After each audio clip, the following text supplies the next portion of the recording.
Kita lanjut video ke 9 dari The Best Psychology of Money. Kenapa cadangan lebih penting daripada mengejar hasil maksimal? Banyak orang ingin hasil maksimal, untung paling besar, pertumbuhan paling cepat, tapi sedikit yang bertanya, apa yang terjadi kalau semua tidak berjalan sesuai rencana? Disitulah peran cadangan tidak terlihat, tidak mengesankan, tapi sering menentukan apakah kita bertahan atau hancur. Bagian 1. Kita terlalu fokus pada hasil, bukan ketahanan. Kita diajari untuk mengejar hasil terbaik, tapi jarang diajari bagaimana bertahan saat hasil itu tidak datang.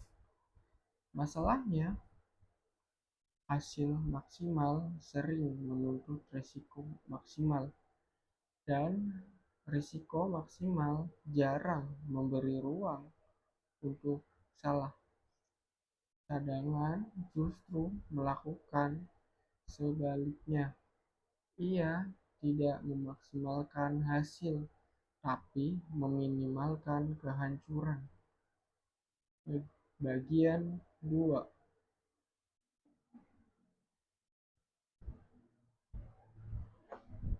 Ide inti, survival lebih penting daripada menang.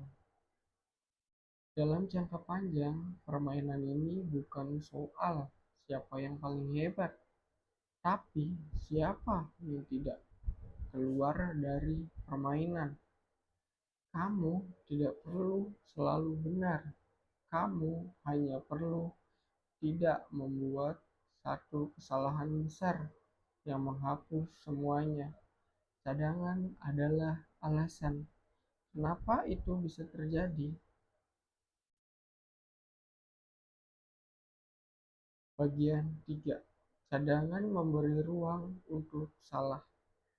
Tanpa cadangan, satu kesalahan kecil bisa jadi besar. Dengan cadangan, kesalahan tetap kesalahan, tapi tidak mematikan. Cadangan bukan dibuat karena kita yakin akan gagal. Cadangan dibuat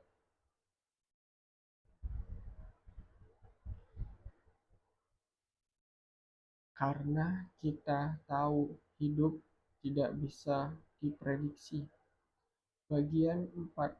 Hasil maksimal sering terlihat hebat, tapi rapuh. Strategi yang terlihat paling menguntungkan sering yang paling rapuh. Sedikit saja meleset, hasilnya bisa berbalik drastis. Masalahnya bukan pada potensinya, tapi pada ketahanannya. Cadangan mungkin terlihat lambat, tapi ia stabil. Bagian 5. Cadangan adalah kebebasan dalam bentuk nyata. Cadangan memberi satu hal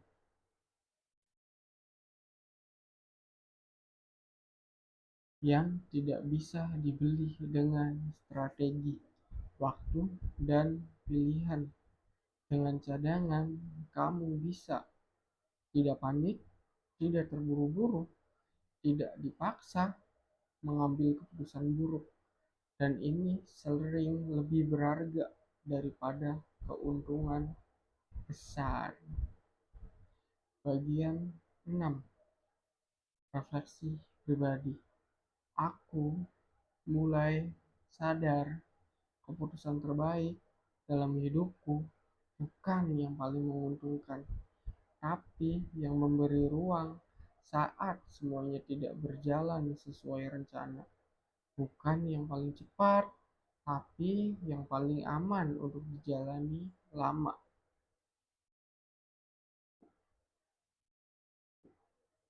Bagian 7. Cadangan tidak terlihat tapi terasa. Cadangan tidak muncul di laporan, tidak terlihat oleh orang lain, tapi terasa saat hidup berubah tiba-tiba. Saat orang lain panik, kamu masih bisa berpikir, dan itu sering menjadi pembeda terbesar. Bagian 8. Kita sering meremehkan yang tidak menarik. Cadangan itu membosankan, tidak viral, tidak menarik, dan karena itu sering diabaikan. Padahal hal-hal yang membosankan sering justru yang menyelamatkan hidup. Bagian 9. Cadangan adalah strategi dewasa. Dalam dunia yang tidak pasti, cadangan bukan pilihan tambahan. Ia adalah strategi dasar, bukan untuk menang besar, tapi untuk memastikan kita tetap bisa berdiri ketika banyak hal runtuh. Bagian 10. Cadangan memberi waktu untuk tidak panik. Salah satu fungsi terbesar cadangan bukan menambah uang, tapi memberi waktu untuk tidak panik. Saat sesuatu berjalan buruk, orang tanpa cadangan dipaksa bereaksi cepat, dan keputusan cepat di bawah tekanan jarang jadi keputusan terbaik. Cadangan memberi jeda, dan jeda sering menyelamatkan lebih banyak daripada strategi terbaik. Bagian 11. Keputusan buruk sering lahir dari terdesak.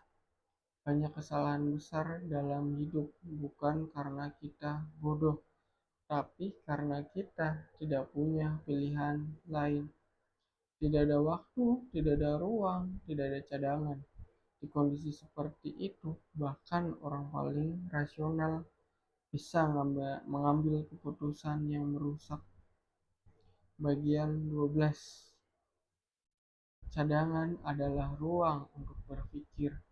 Orang yang punya ruang berpikir lebih jernih, tidak terburu-buru, tidak didorong ketakutan, tidak dipaksa bertindak. Cadangan bukan hanya soal uang, tapi soal kualitas keputusan. Bagian 13. Kita terlalu tergoda hasil cepat. Hasil maksimal selalu terlihat menarik, cepat besar, mengesankan, tapi seringkali semakin cepat hasilnya, semakin tipis toleransi kesalahannya. Cadangan justru dibangun dari hal sebaliknya, pelan, stabil, dan tidak menarik. Bagian 14. Hasil maksimal sering membutakan.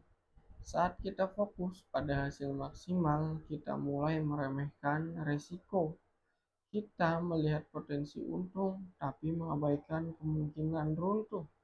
Dan di titik itu, cadangan sering dikorbankan demi kesempatan. Bagian 15. Cadangan adalah bentuk rendah hati.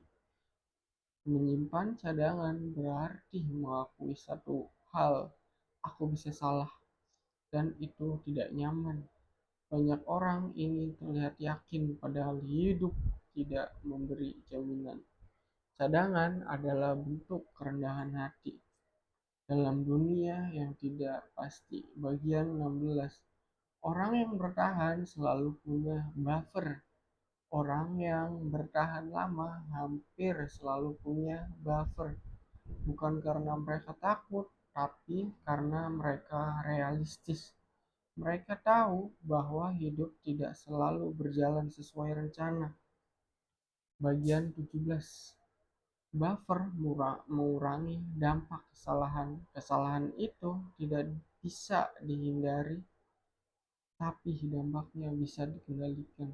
Cadangan membuat kesalahan tetap kecil. Tanpa cadangan, kesalahan kecil bisa menjadi akhir.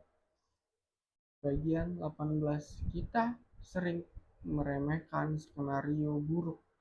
Kita cenderung optimis saat semuanya baik-baik saja. Kita merasa aman, merasa sudah cukup siap, padahal justru di fase tenang kita paling rawan mengabaikan cadangan. Bagian 19, cadangan tidak memberi kepuasan cepat. Inilah masalahnya. Cadangan tidak terasa memuaskan. Tidak ada euforia, tidak ada lonjakan, dan karena itu banyak orang meninggalkannya. Bagian 20, yang membosankan sering menyelamatkan. Hal-hal yang membosankan jarang terlihat penting, tapi justru itulah yang membuat hidup tetap stabil. Cadangan adalah contoh paling jelas. Bagian 21, cadangan adalah opsi untuk menunggu. Salah satu kekuatan terbesar cadangan adalah kemampuan untuk menunggu. Tidak semua peluang harus diambil, tidak semua masalah harus langsung diselesaikan. Kadang menunggu adalah keputusan terbaik, dan hanya orang dengan cadangan yang punya pilihan itu. Bagian 22, tanpa cadangan hidup jadi reaktif. Tanpa cadangan hidup berubah menjadi reaktif. Selalu merespon, selalu terburu-buru, selalu di bawah tekanan, dan hidup seperti itu jarang menghasilkan keputusan yang baik. Bagian 23, refleksi pribadi. Aku mulai melihat bukan keputusan paling berani yang menyelamatkanku, tapi keputusan yang memberi ruang saat semuanya tidak pasti. Bukan yang paling menguntungkan, tapi yang paling tidak beresiko menghancurkan. Bagian 24, cadangan adalah strategi bertahan. Dalam jangka panjang, cadangan bukan pilihan tambahan. Ia adalah strategi utama untuk tetap berada dalam permainan. Karena dalam hidup yang penting bukan selalu menang, tapi tidak keluar terlalu cepat. Bagian 25, inti pesan. Hasil maksimal bisa mengesankan, tapi cadangan yang cukup membuat hidup tetap utuh. Dan pada akhirnya yang bertahan bukan yang paling hebat, tapi yang tidak hancur saat keadaan berubah. Menutup bagian 9. Banyak orang mengejar angka tinggi tanpa menyadari betapa rapuhnya posisi mereka. Buku ini tidak melarang kita untuk berkembang dan mencari hasil besar, tapi buku ini mengingatkan satu hal penting. Jangan sampai satu kesalahan menghapus seluruh perjalanan. Cadangan mungkin tidak terlihat hebat, tapi ia memberi sesuatu yang jauh lebih penting. Waktu, pilihan, kesempatan untuk tetap berdiri saat dunia berubah. Kalau ada satu pelajaran dewasa dari sini, mungkin ini: lebih baik bertahan lama daripada menang sebentar lalu menghilang. Besok kita lanjut. Kita akan bicara tentang kenapa konsep cukup justru menjadi titik paling sulit dalam hidup manusia.